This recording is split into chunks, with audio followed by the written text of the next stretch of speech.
नमस्कार। Account GST के channel पर आपका स्वागत है। मेरा आज का टॉपिक है सप्लायर, कस्टमर, सेल्समैन हम सॉफ्टवेयर पे कैसे एक साथ अपलोड कर सकते हैं। देखिए, मैंने सॉफ्टवेयर अकाउंट जीएसटी ले लिया है और इस सॉफ्टवेयर पे मैं यहाँ ये मेरा डैशबोर्ड है। यहाँ पे मैंने लॉगिन किया है और ये मास्टर्स है। मास्टर्स में अगर मैं फेवरेट पे जाता हूँ तो यहाँ पे मैं कस्टमर क्रिएट कर सकता हूँ, सेल्समैन क्रिएट कर सकता हूँ, सप्लायर क्रिएट कर सकता हूँ। Master, favourite, customers. जब ये कस्टमर्स में यहाँ टाइप करूंगा तो कस्टमर का नाम, कस्टमर का टाइप, रजिस्टर्ड है, अनरजिस्टर्ड है, कंपोजिट है, कंज्यूमर्स है, फॉरेन एजेंसी भी है। अगर ये इसका आपको जब आगे की वीडियोस में जब हम मैं बताऊंगा कि कैसे हम इंपोर्ट और एक्सपोर्ट कर सकते हैं, तब ये काम आएगा। अभी हमें इतना समझ में आ रहा है कि रजिस्टर्ड है, अनरजिस्टर्ड है, कंपोजिट है कि कंज्यूमर है। जो उसका जीएसटी का टाइप है वैसे आपको यहाँ चूज करना है। जीएसटी नंबर डालना है। हम जीएसटी नंबर जैसे ही डालेंगे तो सॉफ्टवेयर ऑटोमेटिकली आपका जीएसटी चेक करके ले आएगा कि ये जीएसटी नंबर किसका है। इससे रॉन्ग जीएसटी के साथ सप्लायर्स या कस्टमर्स क्रिएट नहीं होंगे सॉफ्टवेयर में, जो बहुत अच्छी बात है। इससे हमें जीएसटी फाइलिंग करने में प्रॉब्लम नहीं आएगी। Address, city, state, shipping details. यहाँ पे ऐसा है कि सॉफ्टवेयर में हम मल्टीपल शिपिंग डिटेल्स ऐड कर सकते हैं। जैसे कस्टमर्स की दो या तीन है तो इससे ई वे बिल या उसकी शिपिंग उसके अकॉर्डिंग हो जाएगी। ई वे बिल भी उस शिपिंग डिटेल्स पे ही बनेगा, शिप टू, बिल टू। वैसे ही यहाँ पे एक सॉफ्टवेयर में ऊपर देखिए ये ऑप्शन है, add more bill to profile. Bill to में ऐसा कई बार होता है कि कस्टमर्स, हो सकता है कि दो जीएसटी नंबर से आपसे माल खरीदता हो। ऐसा होता है बिजनेस में।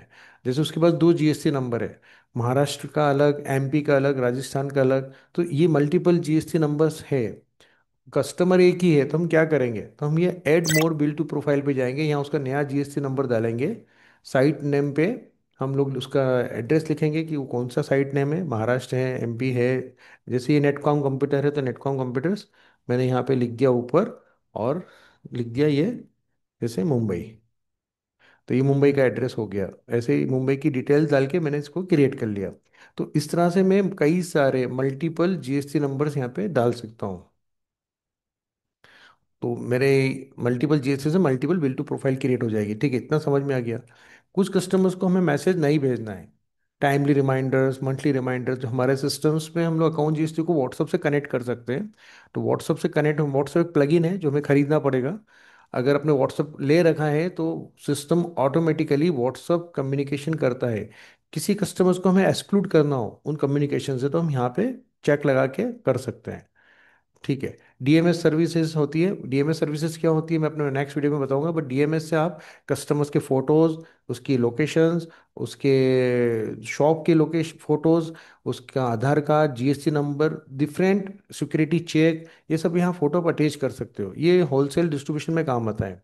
कस्टमर टर्नओवर का मतलब होता है कि अगर ये कस्टमर्स एक रिक्वायर्ड टाइम के बाद मुझे छोड़ के चला जाता है, माल खरीदना बंद कर देता है, तो मुझे डैशबोर्ड पे सॉफ्टवेयर रिमाइंड करता है कि आपका कस्टमर आपको छोड़ के चला गया है। जैसे मैं यहाँ 120 डेज के बाद अगर कस्टमर माल नहीं खरीदेगा तो मुझे सॉफ्टवेयर डैशबोर्ड पे रिमाइंड करेगा। लेकिन ये कस्टमर टर्नओवर का फीचर इंटरप्राइज से मिलता है। ठीक है। सेज एल्यूटी बॉन्ड, ये आप जानते ही जीएसटी के टर्म्स है। अगर कस्टमर्स, अगर आप एक्सपोर्ट कर रहे हैं तो एल्यूटी आपको यहाँ पे डिफाइन करनी है। और अगर आप उस कस्ट अपना एल्यूटी बॉन्ड आपको लेना है। और सेज स्पेशल इकोनॉमिक जोन, जैसे अगर कोई है तो उस पर यहाँ डिफाइन करना है। कोई गवर्नमेंट यूनिट है तो आपको यहाँ पे टिक करना है उसका सर्टिफिकेट नंबर, और उस पर क्या एप्लीकेबल टैक्स है वो आपको यहाँ चूज करना है। पैन सेंड, और ये अलग चीज़ है। ठीक है। क्रेडिट अलर्ट लिमिट, अगर आपको कस्टमर्स की क्रेडिट लिमिट डालना है कि कस्टमर्स की क्रेडिट लिमिट कितनी होनी चाहिए, स्टॉक कितने पे होना चाहिए, तो सॉफ्टवेयर डैशबोर्ड पे भी रिमाइंड करेगा कि कस्टमर्स की लिमिट पूरी हो गई है, ओवर हो गई है, और उसकी बिलिंग भी स्टॉप कर देगा। अगर आप चाहते हैं कि बिलिंग कंटिन्यू रखे बट मुझे वार्निंग आती रहे, तो ये ऐसा भी इसमें हो जाता है। ऐप लॉगिन का मतलब होता है कि कस्टमर्स को हम हमारी अकाउंट्स की ऐप इनेबल कर देंगे, तो कस्टमर मोबाइल ऐप के अंदर ही उसको एक मोबाइल ऐप मिल जाएगी, एंड्रॉयड आईओएस दोनों ऐप है। तो इन दोनों ऐप पे कस्टमर्स लॉगिन करेगा विथ अपने मोबाइल नंबर के साथ। उसको कोई आईडी पासवर्ड आपको नहीं देना है। इसी मोबाइल नंबर के साथ वो अपना, जो आप यहाँ मोबाइल नंबर डालेंगे, ठीक है, ये मोबाइल नंबर, यहाँ पे आप जो भी नंबर डालेंगे इसी नंबर से वो अपना ऐप चालू कर लेगा। तो उसको ऐप से उसके अकाउंट्स की इंफॉर्मेशन, उसका माल कब शिपिंग हुआ, उसकी आउटस्टैंडिंग कितनी है, उसकी बिल की कॉपी, उसका पेमेंट, जो उसने कब कब पेमेंट जमा कराया, इवन आप अपने स्टॉक पोजीशन दिखा सकते हैं कि मेरे पास क्या क्या स्टॉक रखा हुआ है। वो इंक्वायरी डाल सकता है, आपको ऑर्डर डाल सकता है, और आपको कंप्लेंट और फीडबैक भी डाल सकता है। तो इतने सारे फीचर्स आपको कस्टमर ऐप में मिलते हैं। ये फ्री है, ये फ्री लाइसेंस प्रोग्राम है अकाउंट जीएसटी से, तो आप इसको यूज़ कर सकते हैं। ठीक है, तो कस्टमर ऐप आपको यूज़ करना चाहिए।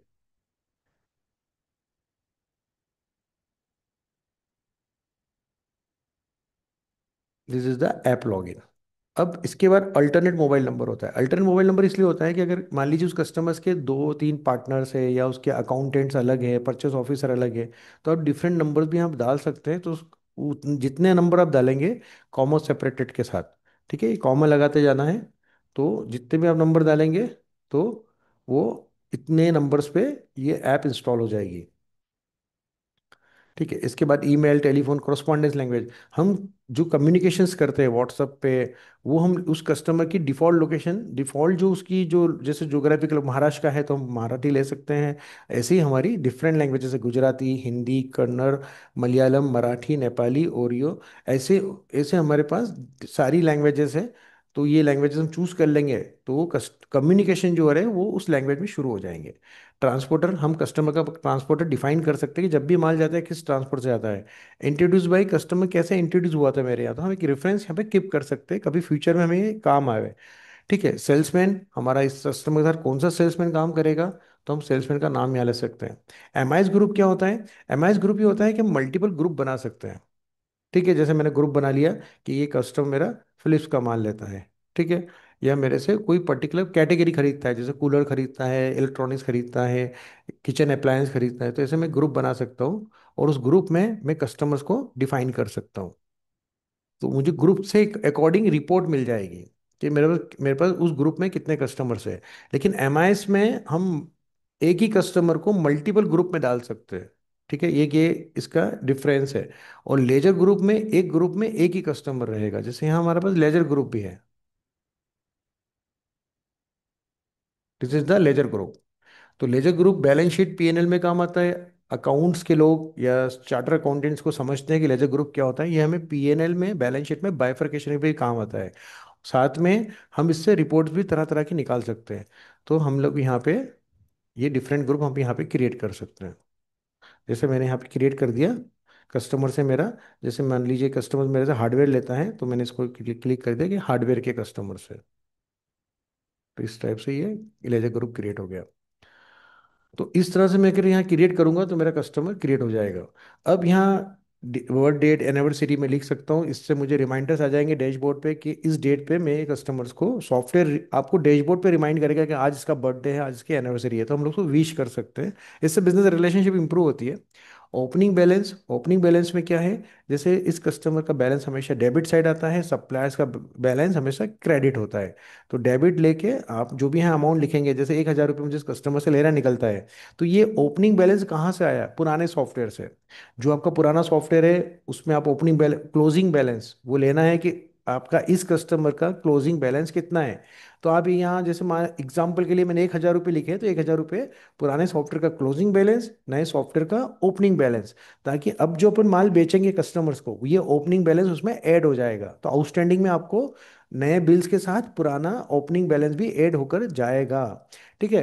ओपनिंग नरेशंस, कई बार होता है 1,000 का डिटेल नहीं है, अभी मैं उसको क्या बताऊं, पुराना सॉफ्टवेयर बार बार खोलना पड़ेगा। तो मैं यहाँ लिख, तो यहाँ मैं कॉपी पेस्ट कर सकता हूँ कि मैंने आपको भी 12 तारीख को, आपको मैंने क्या भेजा था, ये 1,000 रुपये का मैंने आपको मटेरियल सेल किया था। ये 1,000 रुपये का डिटेल मैं यहाँ पे लिख सकता हूँ, सेल किया था, इनवॉइस नंबर 345।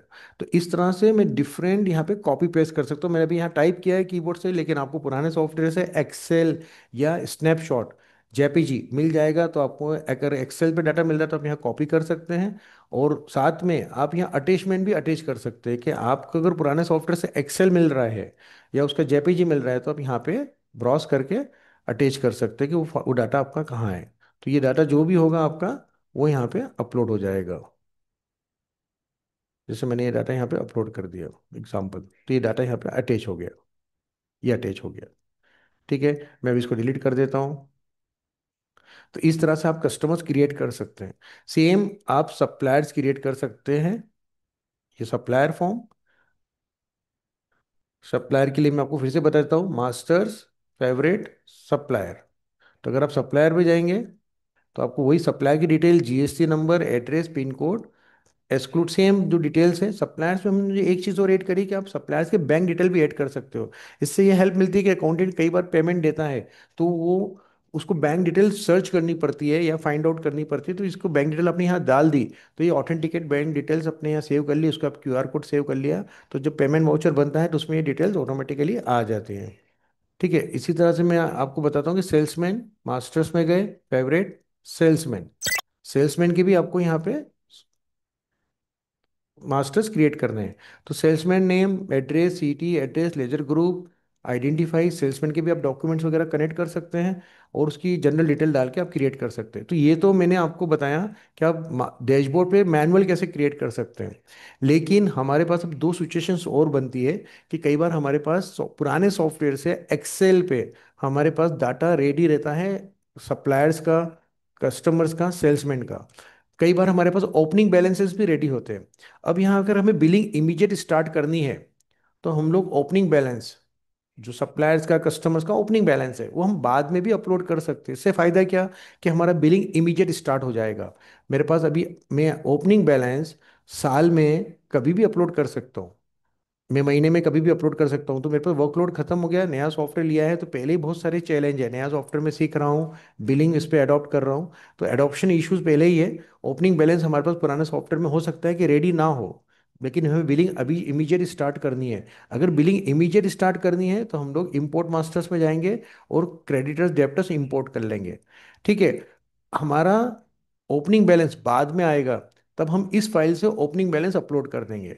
तो होगा क्या, हमारा बिलिंग आज स्टार्ट हो गया और हम ओपनिंग बैलेंस 2 दिन बाद, 5 दिन बाद, 10 दिन बाद भी अपलोड करेंगे तो हमारा आउटस्टैंडिंग क्या हो जाएगा, मैच हो जाएगा।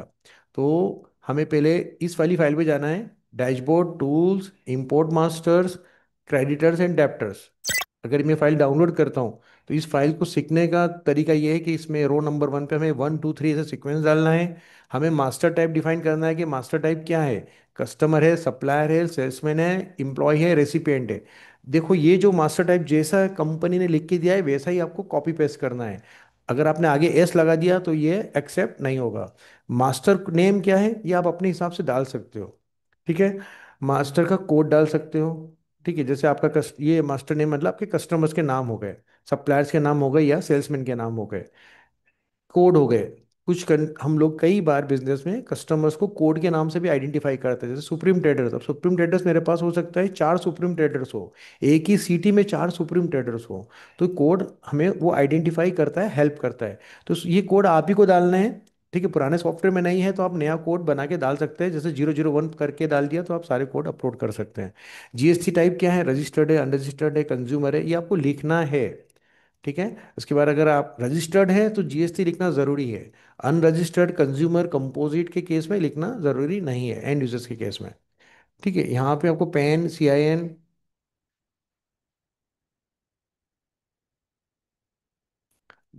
ये जो ड्रग लाइसेंस है, सीआईएन, ये आपको डिटेल छोड़ देना है, ये फार्मास्यूटिकल्स या फार्मा कंपनियों के काम की है, हमारे काम की नहीं है। Address, telephone number, contact person, mobile, email, state name, city name, pin. अब सिटी में जो टाइप करूंगा वो क्रिएट हो जाएगी।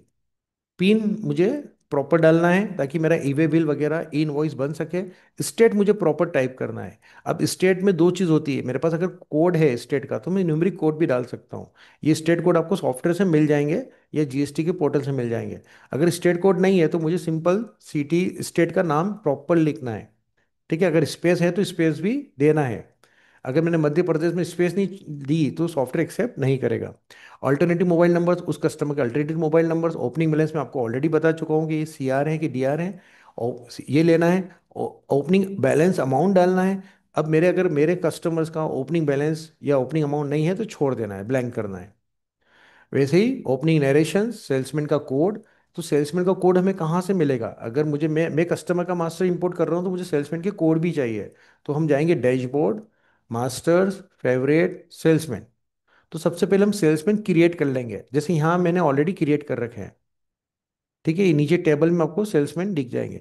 तो मुझे ये कोड कॉपी करना है, जैसे रीता रीता शर्मा का कोड है 28। तो मैं क्या करूँगा, 28 यहाँ पे लिख दूंगा, तो ये 28 रीता शर्मा से कनेक्ट, ये कस्टमर कनेक्ट हो जाएगा। वैसे MIS ग्रुप मैंने आपको बताया था, आप ग्रुप यहाँ डाल सकते हो, लेजर ग्रुप डाल सकते हो, सेटलमेंट लेजर, ये अभी हमारे काम का नहीं, इसको हम छोड़ देंगे। तो इस तरह से मैं अगर ये फाइल डाउनलोड करता हूँ, फाइल सैंपल फाइल यहाँ से डाउनलोड करनी है। ठीक है, ये लिंक यहाँ से मैंने डाउनलोड करी, फाइल खोलता हूँ।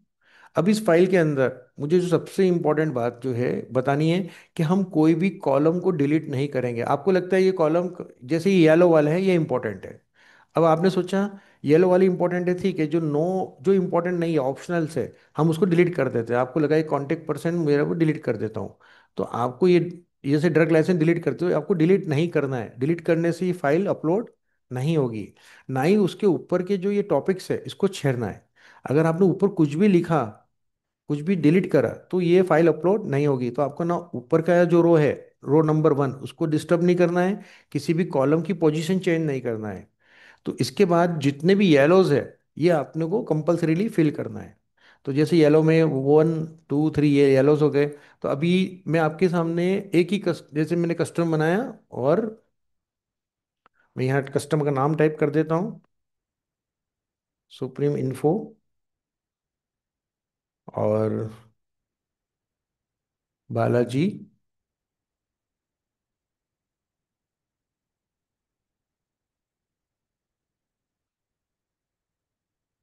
अमित फार्मा।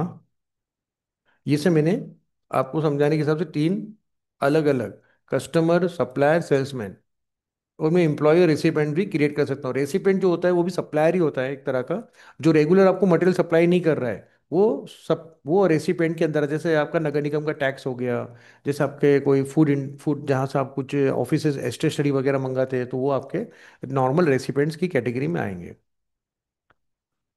ये एड्रेस, ये ड्रग लाइसेंस छोड़ दूंगा मैं, CIN नंबर छोड़ दूंगा। अभी मेरे पास GST नहीं है, तो मैं सभी को अनरजिस्टर्ड कर देता हूँ, या कंज्यूमर कर देता हूँ। कंपोजिट के केस में भी आपको GST डालना चाहिए। ठीक है, अभी मैंने रजिस्टर्ड कर दिया।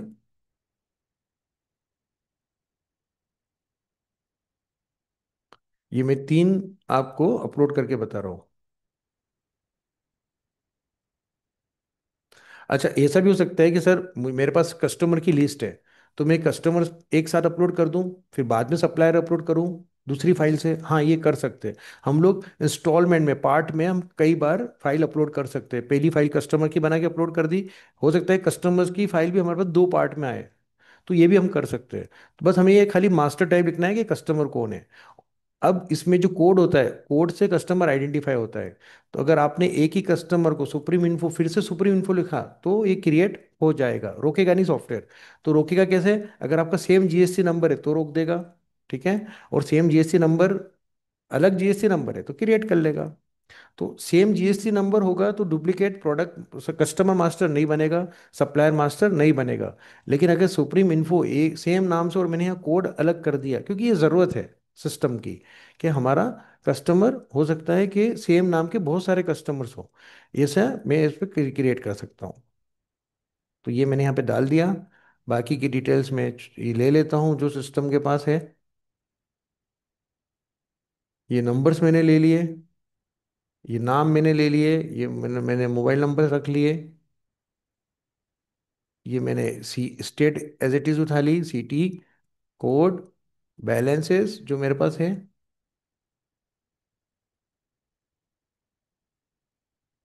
अब ओपनिंग नरेशन में कुछ लिख सकता हूँ कि 500 रुपये क्यों बाकी थे, या इसका डिटेल में यहाँ डाल सकता हूँ। सेल्समैन के कोड डाल सकता हूँ, कि ये सेल्समैन को किससे कनेक्ट करना है, वो मैं आपको बता चुका हूँ कि सेल्समैन कोड डालेंगे तो सेल्समैन कनेक्ट हो जाएगा।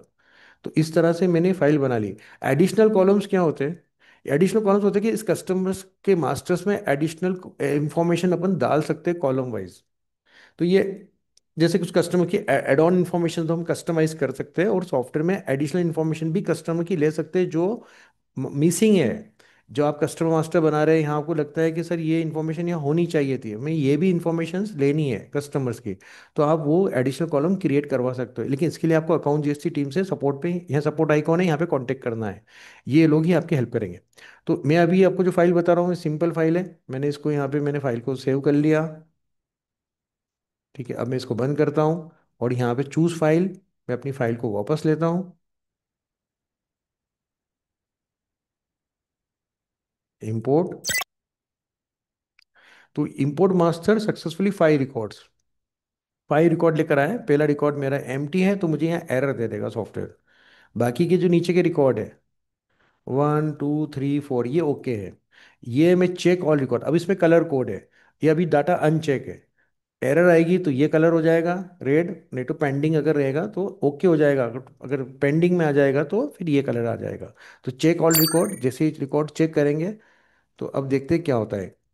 ठीक है, सॉफ्टवेयर है एज यूजल, जैसा मैंने बोला था, 0 नंबर ये वाला जो कॉलम है ये एरर आ गई। तो बाकी के रिकॉर्ड मेरे ओके हैं। ऐसा आपके साथ भी होगा, ये अभी 5 रिकॉर्ड है, हो सकता है 5,000 कस्टमर अपलोड कर रहे हो, 5,000 सप्लायर अपलोड कर रहे हो, तो क्या होगा, तो जो एरर्स है उसको आप यहाँ पे डाउनलोड कर लो। जैसे ये दिख रहा है ना एरर्स, तो ये 1 रिकॉर्ड एरर में है, तो आपने इस फाइल को एक्सपोर्ट कर लिया, ये एक्सपोर्ट हो गई, ये एरर फाइल एक्सपोर्ट हो गई। अब मैं सिस्टम को बोलता हूँ कि जो एरर है वो हटा दो, क्लियर फॉल्टी रिकॉर्ड, ये क्लियर फॉल्टी रिकॉर्ड का बटन है, क्लियर फॉल्टी रिकॉर्ड, ये रिकॉर्ड फॉल्टी रिकॉर्ड हट गया। अब मेरे पास जो बची 4 इंफॉर्मेशन जो ओके है, मैं इसको क्या करूंगा, प्रोसेस, प्रोसेस ऑल रिकॉर्ड्स। जैसे ही प्रोसेस होगा सॉफ्टवेयर इसको, data has been process successfully. कितना इजी था, ये बहुत इजी तरीका मैंने आपको बताया। आप एरर्स अगर आ रही है तो उसको हटा दो, रिमूव कर दो, बैकअप लेके। क्लियर फॉल्टी रिकॉर्ड और एरर्स को मैंने डाउनलोड कर लिया। अब ये जो रिजल्ट जो अभी यहाँ सिस्टम में है टेम्परेरी, मैं इसको यहाँ से हटा दूंगा। हटाने के पहले मैंने आपको जो बहुत इंपॉर्टेंट बात ये बताई कि अगर आप यहाँ पे ओपनिंग बैलेंस डालते हैं तो देखिए यहाँ दिखाता है सॉफ्टवेयर कि कितने ओपनिंग बैलेंस, ये बैलेंस ओवरव्यू, कि कितना ओपनिंग बैलेंस अपन ने डाला था। ठीक है, 2 कस्टमर्स का ओपनिंग बैलेंस डाला था, कितना डाला था, कितने क्रेडिट है, अगर सेल्समैन है तो कितना है, और सप्लायर्स है तो कितना ओपनिंग बैलेंस, या डीआर है कि सीआर है। ठीक है, ये डेबिट बैलेंस है और ये अपने क्रेडिट बैलेंस है। तो इस तरह से सॉफ्टवेयर पूरा डाटा यहाँ शो करता है टेम्परेरी। एक बार आप इंपोर्ट कर दोगे तो फिर आपको एक एक मास्टर खोल के डाटा को करेक्ट करना पड़ेगा, फिर आप एक्सेल फाइल से काम नहीं कर पाएंगे। ठीक है, अभी मैं इसको यहाँ पे प्रोसेस करता हूँ, ये प्रोसेस हो गया बिल्कुल। अब मैं इसको क्लियर ऑल रिकॉर्ड्स कर देता हूँ। तो ये मैंने एक फाइल बताई आपको, अभी मेरे पास ये एरर फाइल है, जो मेरी एरर आई। अब इस एरर में मैं अपना करेक्शंस कर सकता हूँ कि मुझे क्या करेक्शंस करना है, और इसको इसी फाइल को मैं करेक्शन करके वापस अपलोड कर लूंगा। जैसे 0 नंबर की फाइल थी, ठीक है, इसमें मैंने कोड डाल रखा था 0, तो रो नंबर डालना है, 1 नंबर तो इसका हेडर है, यहाँ मतलब 1 नंबर का रिकॉर्ड। ऐसे आपको, आपके पास जितने रिकॉर्ड है, 500 रिकॉर्ड है, तो आपको पकड़ के 500 तक खींचना है सॉफ्टवेयर को, तो 500 ऐसे रिकॉर्ड आ जाएंगे। रो नंबर कुछ नहीं होता, आइडेंटिफाई करता है अपडेट के टाइम में, इसका कोई आगे कोई सेव नहीं होता डेटाबेस में, सिर्फ अपडेट करते टाइम, इंपोर्ट करते टाइम इसकी ज़रूरत पड़ती है। तो रो नंबर से हम लोग सॉफ्टवेयर को चेक कर पाते हैं कि किस रो में क्या डाटा रखा है, हम डेटाबेस में क्या इंपोर्ट कर रहे हैं। तो ऐसे आपको माउस से पकड़ के, जैसे आपके 500 कस्टमर्स हैं, तो ये आपको माउस से कंट्रोल की दबा के 500 तक जाना है और छोड़ देना है, तो 500 नंबर्स आ जाएंगे। अभी मेरे पास मैं अभी एक ही कस्टमर अपलोड कर सकता हूँ, तो मैं अभी यहाँ कस्टमर का नाम टाइप लिखूंगा और ये इंपोर्ट करूंगा, तो ये फाइल इंपोर्ट हो जाएगी। तो ये मैंने आपको बताया कि प्रोडक्ट अपने सप्लायर्स कस्टमर सेल्समैन कैसे आप एक्सेल के थ्रू अपलोड कर सकते हैं। नाउ ऐसा भी होता है कि मैंने सिर्फ मास्टर्स सप्लायर के कस्टमर्स के अपलोड या सेल्समैन के अपलोड कर लिए, मैंने अभी उसका कोई भी ओपनिंग बैलेंस क्लोजिंग बैलेंस नहीं डाला है। क्लोजिंग बैलेंस मुझे कहाँ से मिलेगा, पुराने सॉफ्टवेयर से। अभी पुराना सॉफ्टवेयर मेरा कंप्लीट नहीं हुआ है, पुराने सॉफ्टवेयर में भी हो सकता है बहुत सारा काम करना हो, चालन के से बिल बनाने हो, बैंक रिकंसिलेशंस करना हो, पेमेंट की एंट्रियाँ डालनी हो, तब जाके मेरा क्लोजिंग बैलेंस आएगा। वो क्लोजिंग बैलेंस आने में हो सकता है 10 दिन लगे। तो 10 दिन तक मैं क्या करूँगा, पुराने सॉफ्टवेयर पे तो बिल नहीं बनाना है, नए सॉफ्टवेयर पे बिल बनाना है। तो मैं सिर्फ कस्टमर्स के नाम अपलोड करके बिलिंग स्टार्ट कर सकता हूँ। तो बिलिंग स्टार्ट हो गई। अभी हो सकता है कि मेरे अकाउंट्स टीम ने मुझे मेरा डाटा कंप्लीट करके दे दिया, तो मैं टूल्स पे जाऊंगा, इंपोर्ट पे जाऊंगा, ये देखो ये पहले नंबर पे क्रेडिटर्स डेब्टर्स ओपनिंग बैलेंस। अभी अकाउंट टीम ने मेरा डाटा तैयार करके दे दिया, तो मैं क्या करूंगा, ये सैंपल फाइल डाउनलोड करूंगा। यहाँ पे डाउनलोड बटन है, डाउनलोड। डाउनलोड जैसे ही करूंगा, ये रहा। तो मेरा ऑलरेडी जितने भी मास्टर्स मैंने जो इंपोर्ट करे हैं पहले सॉफ्टवेयर में, मैंने पहले जो कस्टमर सप्लायर्स क्रिएट करे हैं या इंपोर्ट करे हैं, दोनों ही सिचुएशंस में वो सारे मेरे डाउनलोड पहले से होकर आएंगे। ये दिख रहा है आपको, आनंद टेक्सटाइल्स लेके सुप्रीम इंफोटेक, मतलब ये मैंने पहले से सॉफ्टवेयर में या तो क्रिएट करे थे या एक्सेल की फाइल से इंपोर्ट करे थे। तो ये मैंने जो इंपोर्ट और करे थे, इसका मैं ये इसमें मास्टर टाइप भी आ रहा है कि कस्टमर से, सेल्समैन है, सप्लायर है। तो जो भी है, ये सुप्रीम इंफोटेक हमने क्रिएट करा था। तो ये हमने जो क्रिएट करा था कोड के साथ, ये बैलेंस आ रहा है। ये बैलेंस हम लोग चेंज भी कर सकते हैं यहाँ पे। और जो बैलेंस जीरो है, ये इंपोर्ट नहीं होंगे, ये जीरो ही रहेंगे। बाकी जिसके सामने मैं लिख रहा हूँ, ये बैलेंस अमाउंट जो लिखा हुआ है, और ये जो DRCR है, ये वैल्यू ओपनिंग नरेशन, ये डाल के मुझे सेव करना है। ये बैलेंस मुझे चढ़ाना है फाइल में, ओके। और ये CRDR लिखना है, इतना ही करना है। जिस कस्टमर का बैलेंस नहीं है उसको जीरो छोड़ना है। जैसे अभी ये 3 कस्टमर्स का बैलेंस थी, तो मैंने इसको जीरो छोड़ दिया। तो उसके बाद क्या होगा, मैं चूज फाइल में जाऊंगा। ये रहा DC मास्टर ओपनिंग। ये फाइल में इंपोर्ट करूंगा। तो सॉफ्टवेयर क्या करेगा, ये देखो, सॉफ्टवेयर ये फाइल, ये डाटा उठा के ले आया। ठीक है, जो जीरो था उसको नहीं लेकर आया। तो वो जीरो वाला रिकॉर्ड डिलीट नहीं होगा, वो जीरो था इसलिए लेके नहीं आए। हम सिर्फ यहाँ बैलेंसेस अपलोड कर रहे हैं। तो जिस कस्टमर्स का, सप्लायर्स का बैलेंस था, वो सिर्फ लेकर सॉफ्टवेयर लेकर आया है। ठीक है, सारा रिकॉर्ड लेके नहीं आया। आप मत सोचना सर मेरे 2,000 कस्टमर्स थे। अभी 2,000 कस्टमर्स में से सिर्फ 500 कस्टमर्स थे, तो बाकी के 1,500 का क्या होगा, वो डिलीट हो जाएगा? नहीं डिलीट होगा, वो वहीं है। जीरो अमाउंट लेकर हम लोग नहीं आए। ठीक है, वो हमने वही छोड़ दिया। तो अब मैं ये सारा डाटा भी सिस्टम में, ये ओपनिंग बैलेंस है, ये उसकी सामने ऊपर टेबल में समरी आ रही है। ये समरी पढ़ना बहुत ज़रूरी है कि कस्टमर का टोटल डेबिट बैलेंस कितना है, कितने कस्टमर इंपोर्ट हो रहे हैं, सप्लायर्स कितने सप्लायर इंपोर्ट हो रहे हैं, बैलेंस बैलेंस, और कितना उसका अमाउंट इंपोर्ट हो रहा है। अगर डेबिट बैलेंस है तो डेबिट, क्रेडिट है तो क्रेडिट। जरूरी नहीं होता कि कस्टमर्स का ऑलवेज डेबिट बैलेंस होगा और सप्लायर का क्रेडिट होगा। हो सकता है किसी सप्लायर को आपने एडवांस पैसा दे रखा हो, तो वो डेबिट बैलेंस में जाएगा। और किसी कस्टमर को हो सकता है आपने एडवांस पैसा ले रखा हो, तो वो क्रेडिट बैलेंस में जाएगा। तो डेबिट एक क्रेडिट कैसे होता है, वो आपको आपका अकाउंट्स टीम जल ज़्यादा अच्छे से बता सकती है। और डेबिट क्रेडिट को आपको करके ही ये वैल्यूज यहाँ पे चेक कराना है। चेक करा के आपको, जैसे मैंने अभी चेक ऑल रिकॉर्ड पे क्लिक करता हूँ, तो ये रिकॉर्ड चेक होंगे। इसके बाद ये, अगर ये कलर आ गया, ये ब्लू कलर, तो इसका मतलब है कि सब सारी चीज़ ओके हैं, कोई एरर नहीं आई। अगर एरर आती तो मैं उसको एक्सपोर्ट कर देता, और क्लियर फॉल्टी रिकॉर्ड्स करके मैं प्रोसेस ऑल रिकॉर्ड्स करता। Okay, done. तो ये सारा प्रोसेस अपडेट हो गया। और उसके बाद मैं यहाँ पे क्लियर ऑल रिकॉर्ड कर सकता हूँ। एक बार अगर ये अपलोड हो गया तो क्लियर ऑल रिकॉर्ड्स करना ज़रूरी है। उसके बाद क्लियर ऑल रिकॉर्ड्स कर दिया, ये मेरा प्रोसेस एक्सपोर्ट, जो अपना जो प्रोसेस है डाटा इंपोर्ट करने का, कस्टमर्स का, सप्लायर्स का, सेल्समैन का, एक्सेल के थ्रू, और डायरेक्ट हम कैसे बना सकते हैं, मैंने आपको दोनों चीज़ें बताई। कि मास्टर में जाके आप फेवरेट पे जाके डायरेक्ट भी क्रिएट कर सकते हैं, और टूल्स पे जाके इंपोर्ट मास्टर्स में जाके कैसे ये दो फाइल से आप डाटा इंपोर्ट कर सकते हैं। ज़रूरी, मैं एक बार फिर आपको रिपीट कर रहा हूँ, ज़रूरी नहीं है कि आपके ओपनिंग बैलेंसेस आप अभी डालो सॉफ्टवेयर में, सप्लायर्स के, कस्टमर्स के। क्लोजिंग बैलेंस जब आपके पास आएंगे पुराने सॉफ्टवेयर से, आप बाद में भी डाल सकते हो। बिलिंग स्टार्ट करना ज़रूरी है, तो आप बिलिंग इमीडिएट स्टार्ट कर सकते हो मास्टर्स क्रिएट करते ही। ठीक है, आज के सेशन में मेरा इतना ही। फिर नए वीडियो में मिलूंगा नए टॉपिक के साथ। तब तक के लिए मुझे इजाज़त दीजिए, धन्यवाद। मिल